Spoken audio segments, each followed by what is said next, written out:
So we're right before Donald Trump comes on here at a Sportsplex in New Hampshire. You got the girls just want to have guns, and you just have a very normal Trump sign and plead the second. All right, so we got some Second Amendment folk over here. What brings you over to supporting Donald Trump? Well, I felt like he was very truthful for what the things he says to us about how he wants to take care of our country. And so I just want to see more of what he has to say.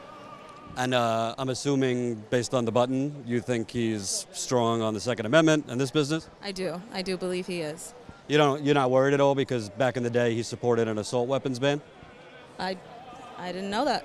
Yeah. In 2000, he was for support for an assault weapons ban, but he's evolved, as politicians like to say. However, he never voted for any bans or on any weapons.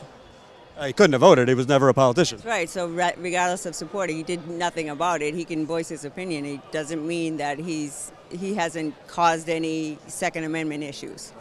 Other than the gun issue, is there something about Trump that kind of was the light bulb moment for you?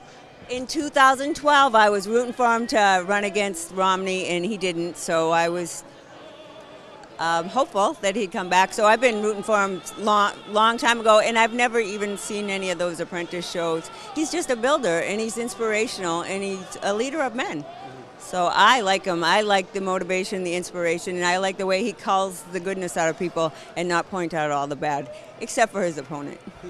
Cable news has been fixated this week. You know, Hillary brought up this thing he said about this Miss Universe. Do you feel like some of the comments he's made about women people should have concern about? Nope. I think they're all been taken out of context, and I think he's sarcastic, and it doesn't bother me at all. I look at his wife, I look at his children, I look at his grandchildren, I look at the people who admire him, and the haters, I don't listen to them. What do you think in terms of, like, it's been taken out of context? How do you think they've taken it out of context? Well, so he's very passionate. Passionate people get things done. When he's at a rally, he's with his people, and he might say things like, get him out of here, or whatever he does, and the media will focus on a little snippet, and then they'll make it into a story, which really, the stories are about the policies and where we're going in America. I don't really care about all the noise, honestly. Well, on policy, a lot of people like him because of the wall and this business. What do you like about, what do you think in terms of what he said he's going to do is your favorite policy? That he's going to build a wall. And that's basically my main hope for it, if any. How come you think the immigration issue is... It's a big issue due to all the situations that's been going on in the news that I've been seeing. That's why I got this. I'm curious, though, as two very strong Second Amendment supporters, obviously guns.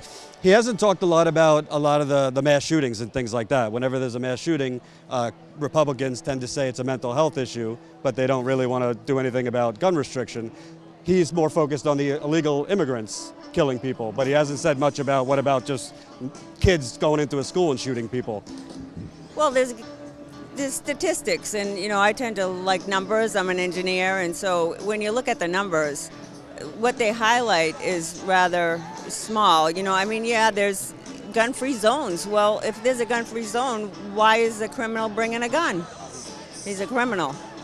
Gun-free zone doesn't mean anything only to citizens that abide by the law. They're the ones that won't bring the gun. So as far as the school shootings and all these other shootings, most of the things that are happening now are based on the mass immigration. So that's what he's focused on. There are problems everywhere. You can't address every single concern. And for the third party, people voting for Gary Johnson or Jill Stein, obviously they don't like Hillary Clinton. Why should they consider Trump? Because a lot of them I talk to tell you the truth, think he's a little off his rocker. I will tell you exactly why they should vote for Trump. Supreme Court of the United States. It's 4-4 right now. If she starts picking radicals, then we're doomed. 2A, 1A, 4A, I think they're all in jeopardy. She said that she's for gun control. You think there's anything to most of these mass shootings have the assault weapons, like the AR-15s, this and that, and maybe making those, more accessible to background checks? I don't think that we have to do anything new. I think we have to enforce what we already have on the books. That's all I think we have to do. We're not prosecuting people that are doing gun crimes. Look at Chicago. They're not prosecuting them. If you prosecute them, Why does all Trump people talk about Chicago? It's like the default thing. Because that's where Obama's from. And there's been over 3,000 shootings there since January, and 3,000 murders since he's been the president. Why hasn't he mentioned it? He never mentions Chicago, so we try to help him.